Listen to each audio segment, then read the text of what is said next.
Vamos a estudiar la palabra del Señor, y quiero decirle que hoy empezamos una miniserie acerca del tiempo de Navidad. Tendremos dos domingos para estos dos temas. Si no se ha inscrito para venir a traerle su talento al Señor el 24, inscríbase por favor, con Miriam de Fausto. Ella está allá, pero eventualmente se va a venir para acá, ¿verdad? Y que usted pueda pues venir y pasarla bien. Vamos a tener ponche ese día, pero quiero adelantarle algo que no salió en los anuncios hoy. El último domingo del año, también, como somos una familia, vamos a tener un desayuno. La iglesia quiere compartir con ustedes un tamal y un café. Vamos a juntarnos ese día, me parece que es 30, a las 9 de la mañana, y vamos a compartir un tamal. Yo sé que hay brothers y sisters que les gusta bendecirse más, pero vamos a compartir un tamal. Si usted quiere el otro, pues nos lo dice si usted va a querer dos, pero el segundo se lo vamos a cobrar, ¿va?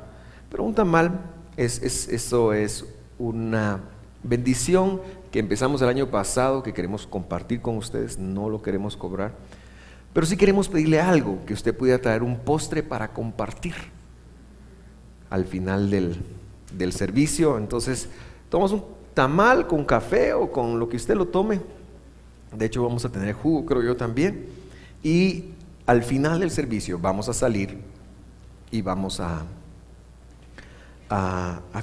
intercambiar postres, ¿verdad? Usted no se va a comer el postre que trajo, sino usted lo va a compartir y va a recibir un postre. Así que no sea como los intercambios de regalo, ¿verdad? Que le costó 5 y le dieron uno de 100, sino traiga un buen intercambio de postres. Muy bien, el título de hoy es Immanuel.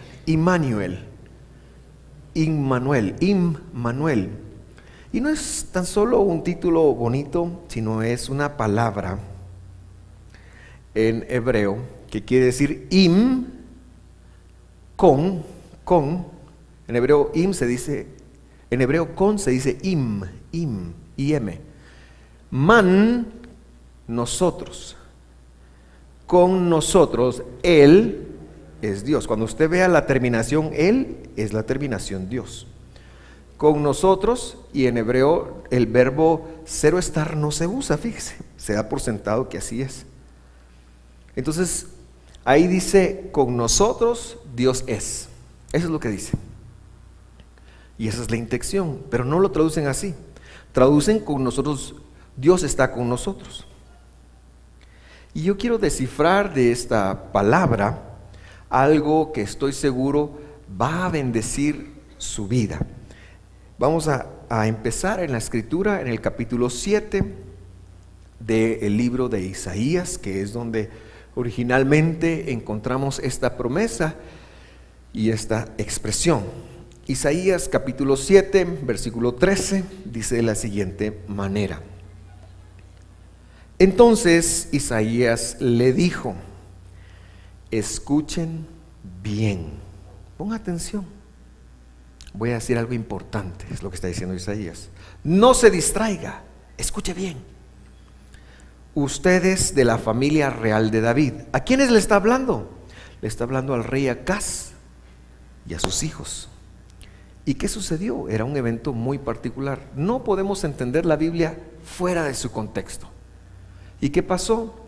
El rey de Judá, el rey Acaz, estaba bajo un ataque de dos reyes, el rey del norte y el rey de Siria, que eran reyes muy poderosos. Y él va y busca la ayuda de Dios y se encuentra con esta palabra. Y entonces Dios le dice, poneme una señal de que yo te voy a respaldar. Porque a veces los seres humanos somos así, necesitamos como algo visible de que Dios está con nosotros o que Dios va a hacer un milagro por nosotros. A veces los seres humanos Nos encontramos ante situaciones en donde nos cuestionamos: ¿será que Dios me ama? ¿Será que Dios me quiere bendecir? ¿Será que Dios me quiere sacar adelante? ¿Dónde está Dios cuando yo sufro? ¿Dónde está Dios cuando yo paso problemas? Bueno, de eso se trata el título Immanuel. De eso se trata la palabra Immanuel. Porque el rey estaba muy estresado, lo venían a conquistar, lo venían a matar, venían a afectarlo. Y Dios le dice: yo voy a estar contigo. ¿Qué querés de señal? Lo mismo le habían dicho a Ezequías, y Ezequías escogió que el reloj retrocediera. Pero este hombre dijo: no, yo no voy a tentar a Dios. Y entonces Dios le da una palabra medio molesto y le dice: ¿acaso no les basta con agotar la paciencia humana? ¿También tienen que agotar la paciencia de mi Dios? Dígale a su vecino: no agotes la paciencia de Dios. No agotes la paciencia de Dios. Hay que entender, hay que estar dispuesto a cambiar el chip, hay que estar dispuesto a abrir la mentalidad. Versículo 14. Muy bien, el Señor mismo les dará una señal. Miren atentamente, es lo que está diciendo la Biblia, ¿verdad? La joven concebirá un niño, dará a luz un hijo y lo llamarán Immanuel, que significa Dios está con nosotros. Quiero hacer dos observaciones de este versículo que son muy importantes. Lo primero es que la mayoría de las versiones traducen erróneamente virgen, y es alma. La palabra alma puede ser o no virgen. Lo que es una mujer menor de los 13 años, 12, 13 años, una niña de 13 años. La palabra virgen en hebreo es betulá, pero aquí no dice betulá, aquí dice alma, es una joven. Y eso es muy importante que lo tengamos en cuenta. La otra cosa que quiero decirle es que hay un milagro oculto ahí.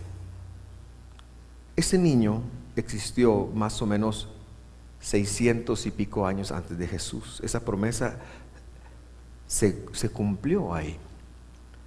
Porque si usted sigue leyendo Isaías, se va a dar cuenta que ese niño tendría que nacer antes de que los otros reyes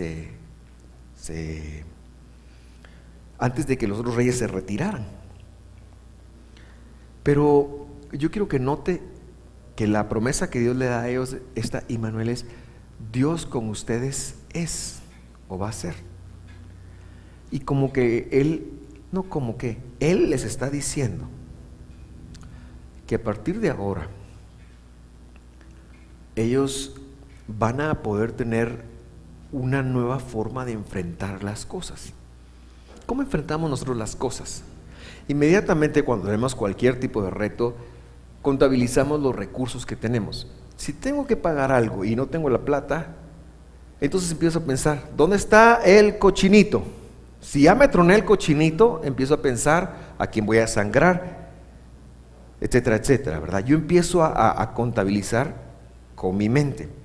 Si tengo un problema de salud, empiezo a pensar con qué médico, o llamo a Ninochka, porque Ninochka siempre tiene una medicina natural que mira, el otro día andaba yo con alguna afección: mira, tomate un té de no sé qué, una agüita de no sé qué, aplícate no sé qué, cualquiera de esas cosas. Y yo no estoy diciendo que esté mal, al contrario, estoy diciendo que esté bien, y seguramente Ninochka, hija, habrá crecido con cualquier tipo de hierbas y demás. Espero que no fume hierba, eso es todo,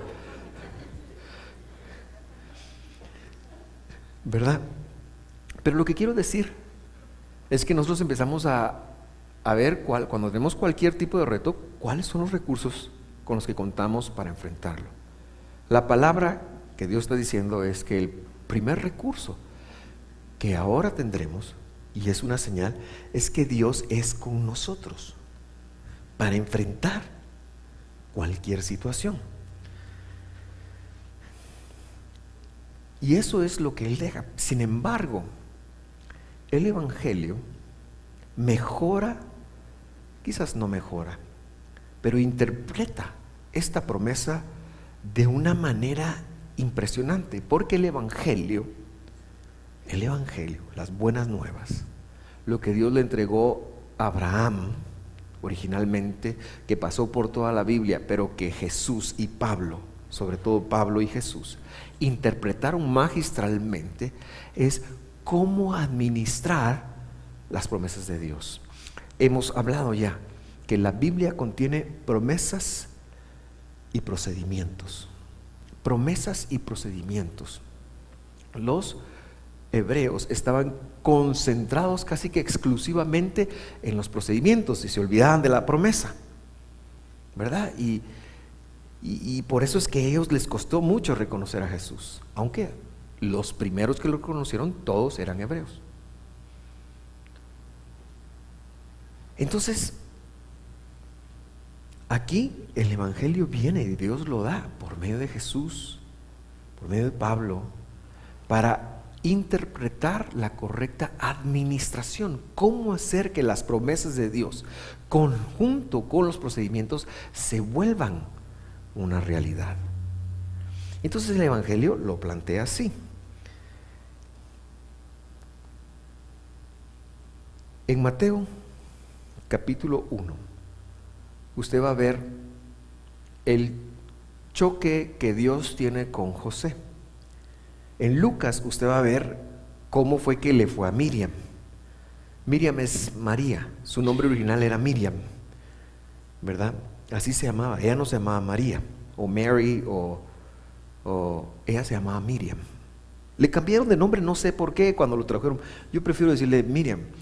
Cuando yo vivía en Estados Unidos, me preguntaban, ¿cómo te llamas? Vladimiro, decía yo. ¿What? Me decían. Y la gran mayoría, no voy a decir ninguno, pero la gran mayoría no le atinaban a mi nombre.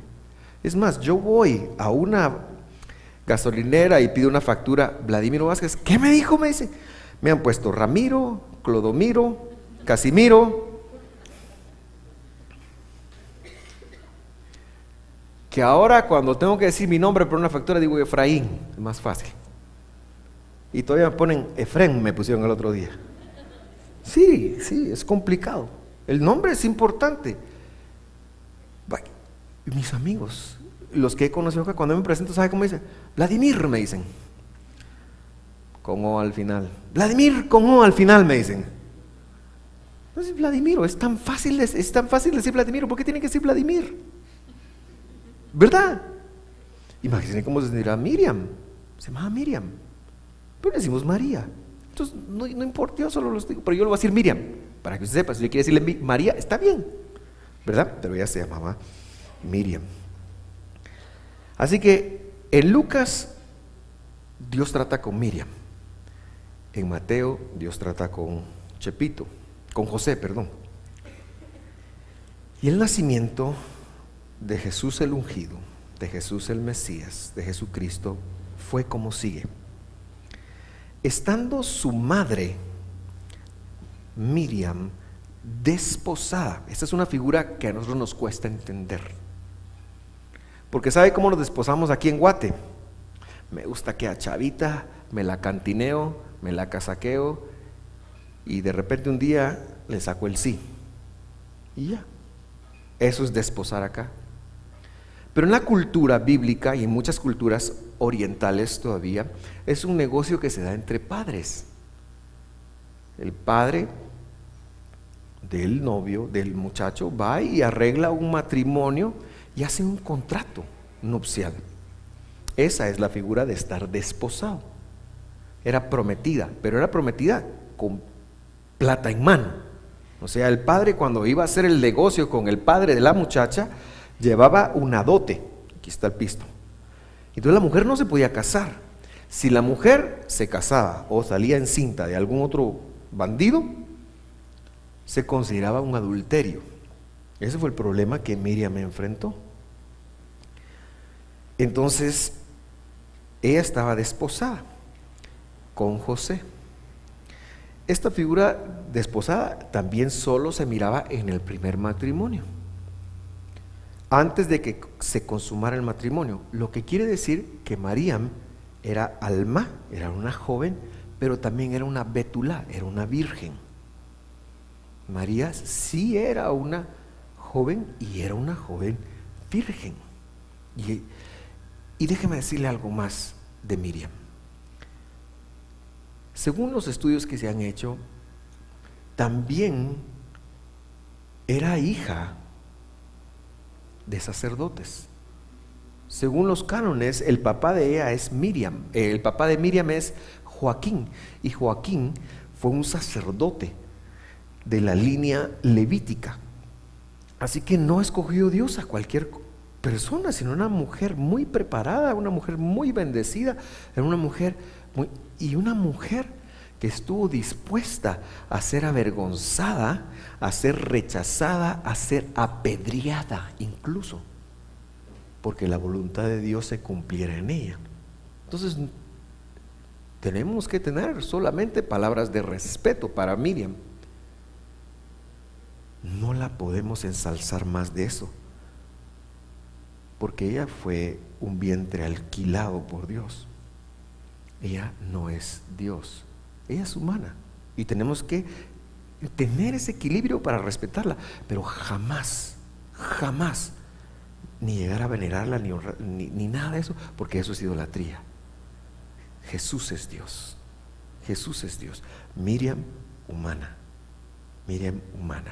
pero una mujer muy especial, muy respetable, muy maravillosa, una mujer impecable. Entonces dice que se halló que había concebido por el Espíritu Santo. Imagínese que usted tiene a su novia y que se va a casar con ella y de repente se entera que está embarazada. ¿Cómo se sentiría el novio? Pues preocupado, enojado, traicionado, pero le sale con el cuento de que concebí del Espíritu Santo. ¿Usted qué diría? Muy complicada la situación de Miriam, pero Miriam decidió enfrentarlo. Y José, de la misma manera. José, su prometido, era un buen hombre y no quiso avergonzarla en público. Decidió romper el compromiso en privado. Mientras consideraba esa posibilidad, un ángel del Señor se le apareció en un sueño. Qué lindo es ver un ángel que nos hable en un sueño, pero bienaventurados aquellos que no tuvieron que ver un ángel para hacer lo que Dios les dijo que hicieran. Este hombre sí lo tenía que ver, porque eso era muy serio. Yo no sé qué hubiera hecho yo. No tengas miedo de recibir a Miriam por esposa, porque el niño que lleva dentro de ella fue concebido por el Espíritu Santo. Y eso lo voy a decir aquí rapidito. Ni siquiera toma en cuenta a Miriam. Es decir, que lo que Dios hizo con Miriam fue que le alquiló el vientre, pero todo el ser que está ahí es un ser divino, porque fue concebido por el Espíritu Santo. ¿Quién concibe? ¿La mujer o el hombre? La mujer. El hombre engendra, la mujer concibe, pero aquí ¿quién concibió? Bueno, ahí se la dejo para que usted la barajee más tarde en casa. Versículo 21. Y tendrá un hijo y lo llamarás Jesús, pues él salvará a su pueblo de sus pecados. Qué trato más interesante y qué promesa la que le deja Dios por medio del ángel a José. Mira, va a tener un hijo y él va a salvar a su pueblo. Por eso yo le hablé y le insisto, hermanos, la iglesia es pueblo. Dios está buscando salvar su pueblo, más que una institución, más que una organización. La teología romana dice, fuera de la iglesia no hay salvación. Jesús está diciendo que él vino a salvar no a la iglesia, a su pueblo, a nosotros, su pueblo, y su pueblo que está en donde esté.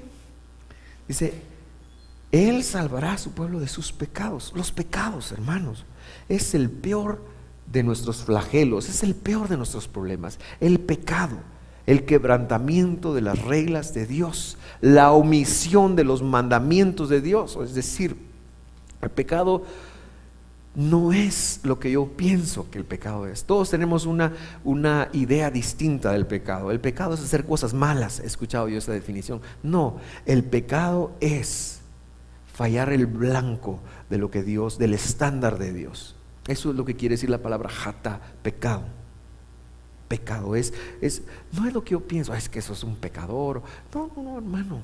Pecado es ver la palabra de Dios y quebrantarla adrede. Eso es pecado. Y es quebrantar los procedimientos de Dios. Omitir. Si Dios me dice que haga algo y no lo hago, eso es pecado. Por eso también la desobediencia es pecado. Entonces Él salvará a sus pueblos de sus pecados. ¿Cuál es el problema del pecado? Que el pecado engendra una sola cosa: engendra muerte. Porque de tal manera amó Dios al mundo, que ha dado a su Hijo unigénito, para que todo aquel que en Él crea no se pierda, mas tenga vida eterna. Porque la paga del pecado es la muerte. Y no solo la física, la muerte espiritual. La muerte espiritual, una muerte alejado de Dios, una muerte que nos impide, cuando dejemos este cuerpo, llegar al seno de Abraham, llegar a con nuestro Padre Dios, regresar a la fuente de la cual fuimos enviados a la tierra. Y la Biblia está claramente, el Evangelio, en la aplicación de las promesas de Dios, está diciendo ahí que no es por la observancia de ningún mandamiento, sino porque el Hijo de Dios, porque Dios mismo se iba a encarnar en ese vientre e iba a venir a salvar a su pueblo. Gente piensa que si se porta bien se va a salvar. No es así. No es así. Nos salvamos porque Él pagó el precio para que nos salváramos. Nosotros tenemos un papel activo, por supuesto, y voy a tocar algo de eso cuando yo vaya terminando la charla. Pero Él venía a salvar. En esto yo no tengo ningún mérito, ni puedo llegar a tenerlo, porque Él viene a salvar a su pueblo, a quien Él quiera. Y bendito sea el Señor, usted que está sentado hoy en esa silla nueva, que en el nombre de Jesús deje su ofrenda hoy mismo de una vez. Solo Mónica se rió, solo a Mónica le pareció chistoso. Disculpe a los demás que se sintieron ofendidos. Pero usted, Dios lo vino a buscar. Dios lo vino a salvar. No tiene nada que ver con nosotros, no tiene nada que ver con lo bien que me he portado, con lo guapo que soy, con quién es mi papá, con quién es mi mamá. No tiene nada que ver con eso. Tiene que ver que Dios dijo: voy a ir a buscar a mi pueblo y lo voy a salvar, porque a mí me place salvarlo, porque yo quiero salvar a mi pueblo. Es la intención de Dios, rescatarnos, comprarnos, hacernos de Él. A veces somos ariscos con Dios y le cuesta a Dios y lo ignoramos, e ignoramos su voz, e ignoramos su llamado. Pero Dios vino a salvar y a rescatar, porque la Biblia dice que es Immanuel, Dios con nosotros es, o con nosotros Dios es, para decirlo correctamente como dice la palabra.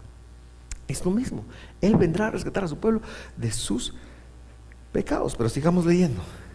Todo eso sucedió para que se cumpliera el mensaje del Señor a través de su profeta. ¡Tará! Isaías 7. Miren, la joven, nuevamente la palabra que usa aquí es la joven, concebirá un hijo, dará a luz un hijo y lo llamarán Immanuel, que significa Dios está con nosotros. Y en Miriam sí se cumplió. Y el Evangelio lo que está dando es testimonio de que en Miriam, en ese vientre que Dios escogió, sí se cumplió esta palabra. Por eso le decía yo a usted que el Evangelio nos ayuda a administrar y a interpretar correctamente las promesas de Dios, porque esta promesa le fue dada al rey Acaz. Y aquí el escritor sagrado está diciendo que ahora esa promesa se ha cumplido en Jesús, lo que quiere decir que el nacimiento de Jesús representa la promesa más grande que Dios nos ha hecho, hermanos. El nacimiento de Jesús en esta tierra es el testimonio de que Dios sí nos ama, de que Dios está con nosotros. Dios está contigo, hermano. Dios está contigo. Dios es contigo. Es contigo. Tú no eres Dios, pero Dios es contigo. Es muy difícil ver dónde empiezas tú y dónde termina Dios. Pero esa es la promesa, que Dios va a estar contigo en cada una de las circunstancias de tu vida. Porque tiene un propósito. Dios no te abandonó a tu suerte, no te abandonó a tu suerte, no te envió al mundo para ver cómo te iba, no, sino que Él lo escogió todo cuidadosamente. Y tú que estás oyendo este mensaje, o que quizás lo vas a oír por internet después, tienes que conectar, mi querido hermano, que Dios te escogió, que no es casualidad que hayas oído, que no es casualidad que vivas en un país que se habla de Jesús, que no es capacidad de que vengas a la iglesia o hayas ido a cualquier iglesia, porque Dios te ama. Dios contigo es. No importa que estás viviendo, no importa que estás siendo atacado.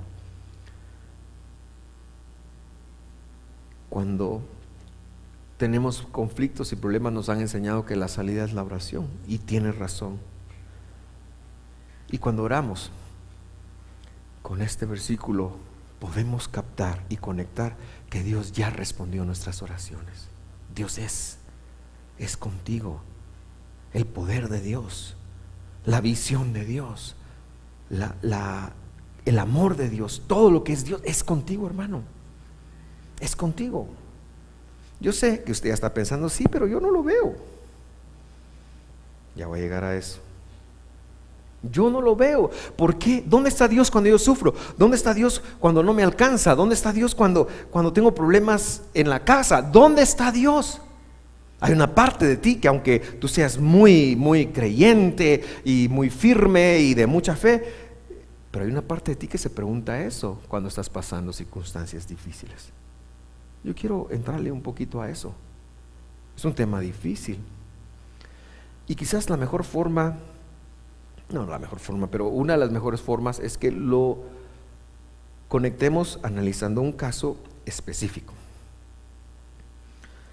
Es importante, repito, que usted conecte que Dios ya es con nosotros, ya está con nosotros, que no somos desválidos ni abandonados a nuestra suerte, que Él vino a deshacer las obras del maligno y que eso incluye cada aspecto de tu vida. Entonces, esa es la conexión con la que yo quiero aterrizar esta mañana. No voy a decir terminar todavía porque le voy a mentir, todavía no va a terminar, pero sí quiero aterrizar con esa conexión. Hay un evento en el capítulo 11 de Juan muy interesante. Jesús está en el norte de Israel, está siendo Jesús, está siendo Dios, y recibe un WhatsApp de la época, ¿verdad? Pero WhatsApp en ese entonces era por mensajeros, y el WhatsApp decía: Señor, venite volando. Literalmente, porque mi hermanito está enfermo. Una tal, otra Miriam o una Marta, yo no sé, dicen que ella se llamaba Marta, ella se llamaba así. No sé si era Marta o si era Miriam, pero eran dos hermanas. Y entonces se ríe, mamá, que se sabe en la canción. Entonces le llega un WhatsApp: venite, le dice, porque mi hermano está enfermo. Y Jesús se queda tranquilo, la deja en visto, hermanos. Dios mío, deme un aplauso, hoy hice reír a mi mujer.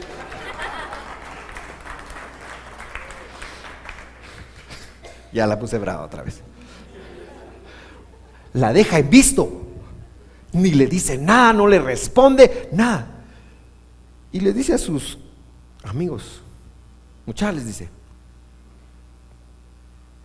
Lázaro se durmió. Y alguien le dice: ¿se durmió? ¿Y qué?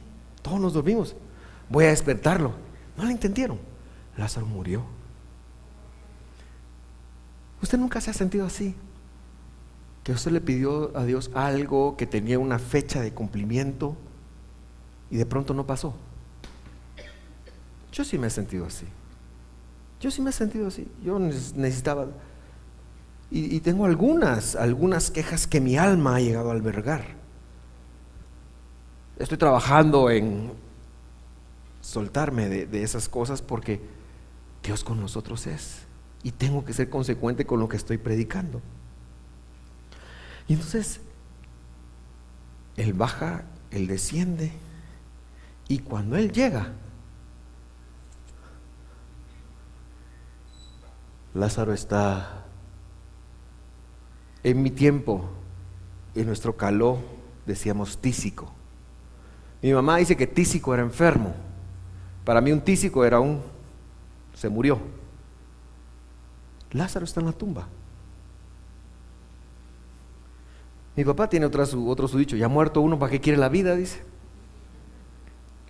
Pero la muerte es un punto de no retorno. La muerte nos quita la esperanza, hermanos, de verdad. Cuando un ser querido fallece, es desesperanzador. La muerte es un punto de no retorno. No hay un enemigo más poderoso que la muerte. Usted se puede enfrentar a cualquier cosa y mientras haya vida, hay esperanza. Pero la muerte es un punto de no retorno. Y estas hermanas estaban sufriendo eso. Probablemente Lázaro era su forma de sostén, o lo que las hacía tener un lugar en la sociedad. A lo mejor eran solteronas y estaban vistiendo Biblia o forrando Biblias, pero estaban desesperadas. O sea, después de la muerte, ¿qué hay?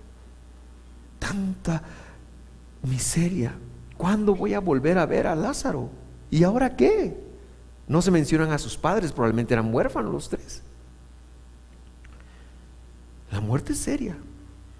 Es el peor de los retos con que el hombre vive.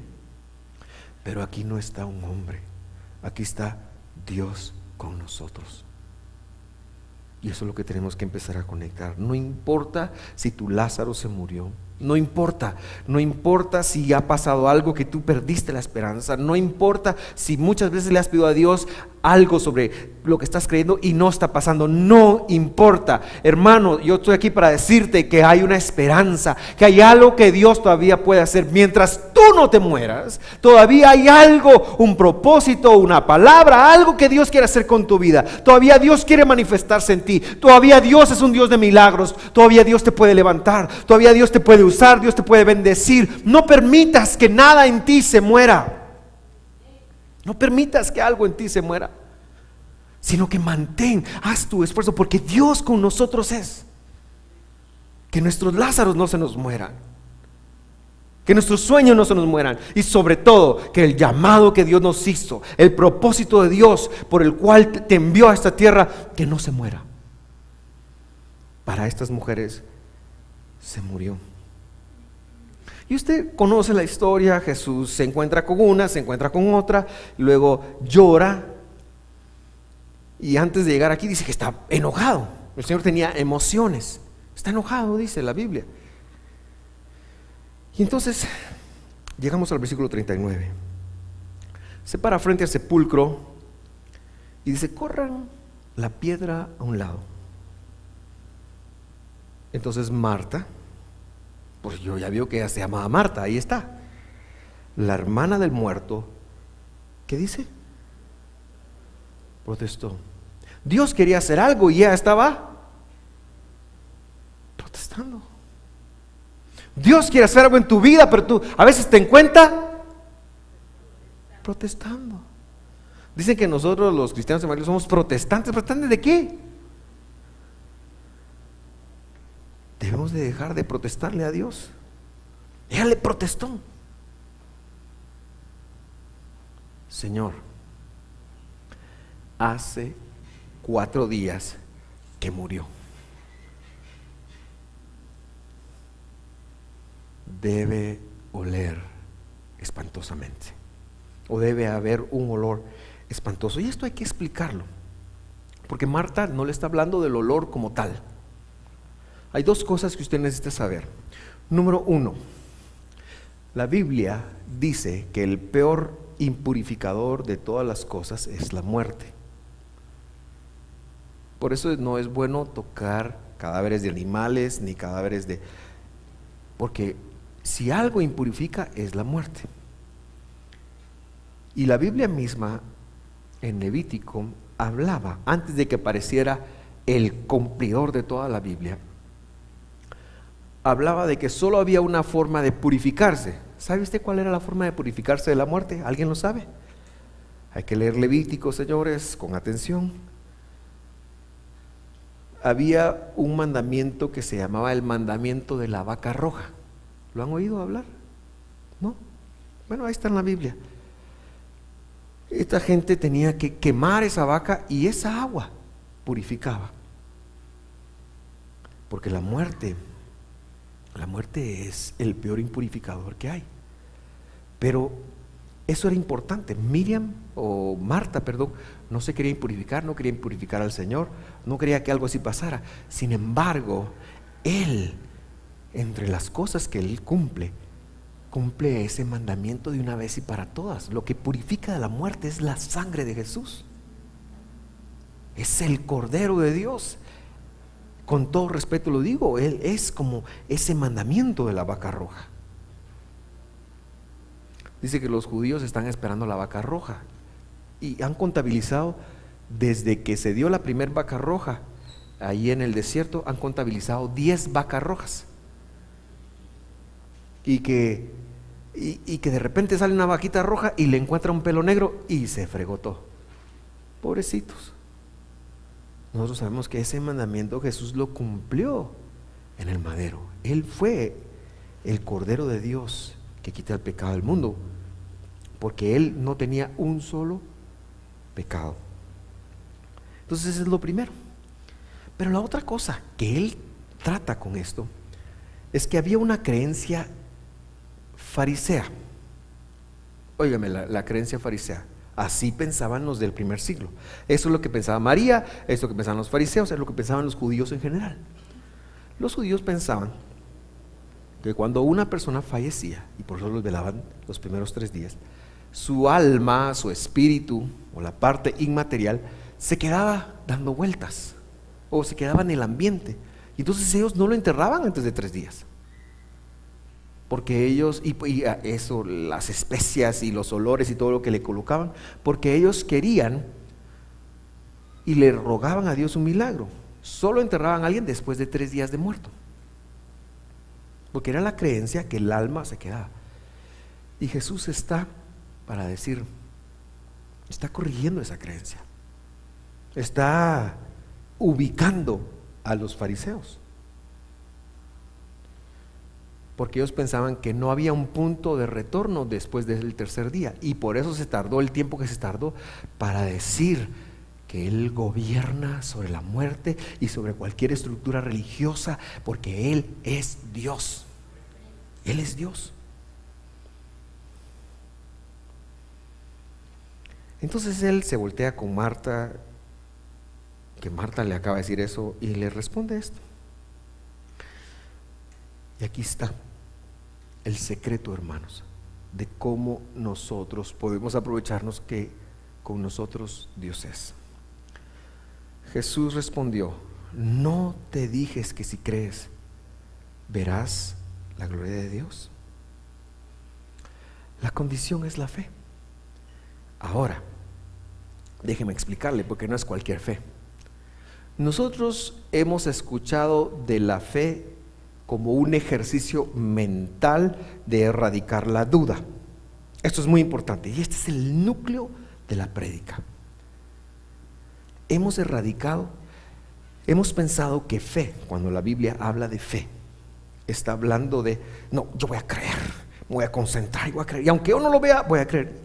Y eso sí es un resultado, sí es, pero no es la fe de la Biblia. Al final del día no hay que tener duda, hay que pelear la duda, por supuesto. Hay que creer en las promesas de Dios, por supuesto. Pero la fe bíblica no es eso. Es mucho más que eso, es solo un pequeño paso. Así que no se trata solamente de hacer un ejercicio mental mío, porque si fuera un ejercicio mental mío, entonces Dios no me salva. Yo me estoy salvando. No es solo un ejercicio mental mío, que el ejercicio es necesario, es bueno tenerlo, pero la palabra pisteus. ¿Usted qué piensa cuando escucha la palabra pisteos? ¿Verdad? Pisteos viene de pistis, que es fe en griego. Y que cuando el traductor o el escritor de Juan quiere dar a conocer ese mensaje al mundo griego, él está traduciendo otra palabra. Él está traduciendo la palabra emuná. Si ha escuchado la palabra amén, es la misma palabra, verdades. La palabra amén no quiere decir así sea, quiere decir es verdad. Por eso es que cuando Jesús decía de cierto os digo, no decía así. Aún el griego dice amén, amén, tal cosa. Él está diciendo que indefectiblemente así es. Fe, hermanos, lo que Dios requiere en mí es exhibir en mi vida la fidelidad de Dios. Fe es exhibir la fidelidad de Dios. Por eso cuando Dania cantaba hoy, tu fidelidad es grande, ese coro es tan pequeño. Tu fidelidad es grande, tu fidelidad incomparable es, nadie como tú, correctamente. Bendito Dios, grande es tu fidelidad. Dios no cambia, hermanos. Dios es inmutable. Sus promesas son amén, son verdaderas. Dios no cambia. Y creer es exhibir con mis acciones, con mis pensamientos, que si Dios dijo, así va a ser. Poner mi confianza en lo que Dios dijo. Déjeme decirle algo de esto. Quiere decir que si a mí me están asaltando y tengo una pistola aquí, espero que usted nunca esté en un tema de esos. Por favor, no me mate. Esa es una forma de verlo. Pero fidelidad en Dios sería entender que si Dios quiere que yo me muera, esa bala va a salir. Pero si Dios no quiere que yo me muera, esa bala no va a salir. Algo, se va a trabar la pistola, algo va a pasar y gente lo ha vivido. Pero que sin embargo, exhibir es, a mí me toca decir, Dios mío, ayúdame. Yo no estoy listo, no quiero morir, no quiero partir. Señor, tú puedes hacer algo, pero es con Dios. Exhibir fidelidad es eso, porque con nosotros Dios es. Tiene que saber que si Dios lo quiere vivo, no hay bala que lo pueda matar. Y si Dios no lo quiere vivo y si su tiempo ya llegó, no hay algo que lo pueda mantener con vida. Eso es la fidelidad de Dios. Sin embargo, Él, eso no lo sabemos.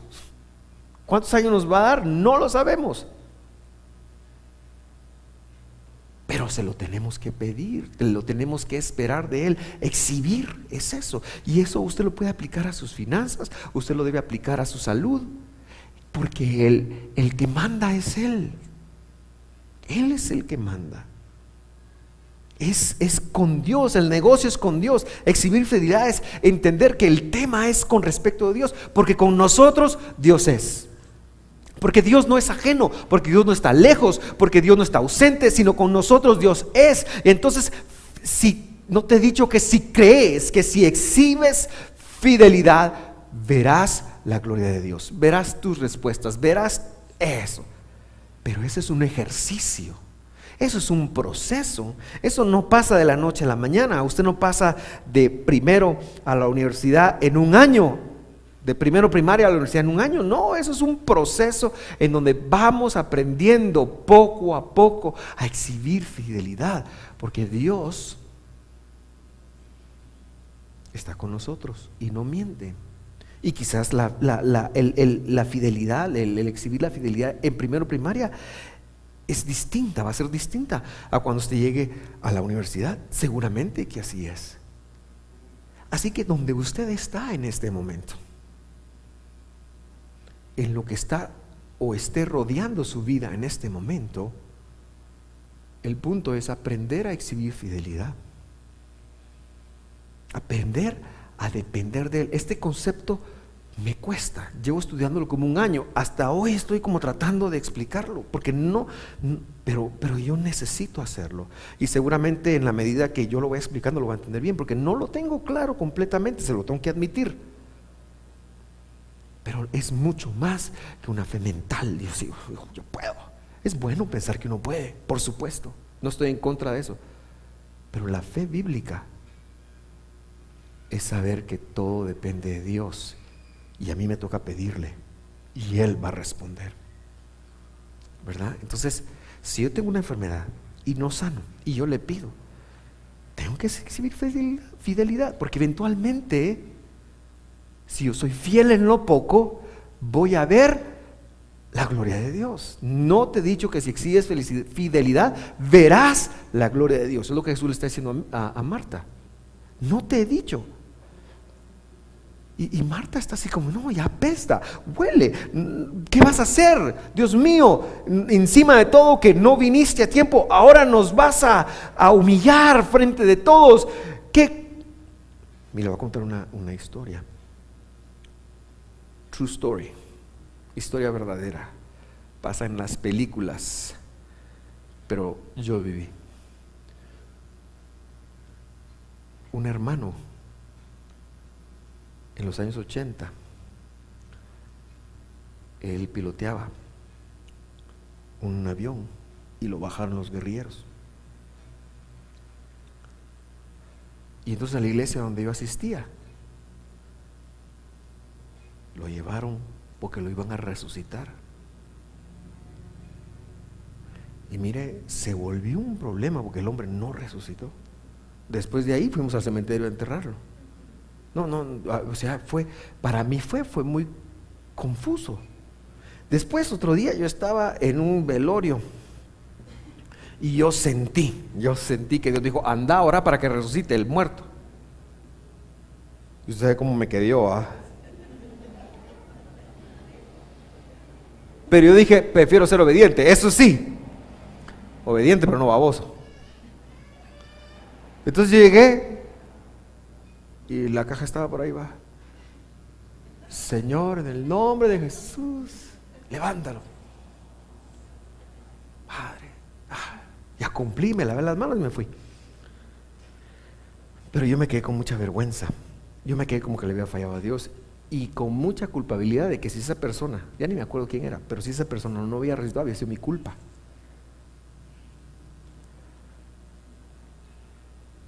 Hermanos, la fidelidad de Dios es un proceso. Y usted está en el nivel que está y es el nivel indicado, es el nivel en el cual usted se ha esforzado por estar. Pero si usted quiere ver la gloria de Dios, tiene que empezar a creer en ese tipo de fidelidad. Tiene que empezar a trabajar en ese tipo de fidelidad, porque todo, absolutamente todo, depende de Dios, porque con nosotros Dios es. Y cuando Dios diga, esa pistola no va a funcionar. Y cuando Dios diga, esa parte de su cuerpo se va a sanar. Es cuando Dios diga, no es cuando nadie más diga, es cuando Dios diga. La prosperidad va a llegar cuando Dios diga. Si usted compra la lotería todos los días, y no, es cuando Dios diga, hermanos, es cuando Dios diga. Pero la buena noticia es que Dios ya no está lejos, Dios con nosotros es. Y eso me enseña a mí la palabra Immanuel.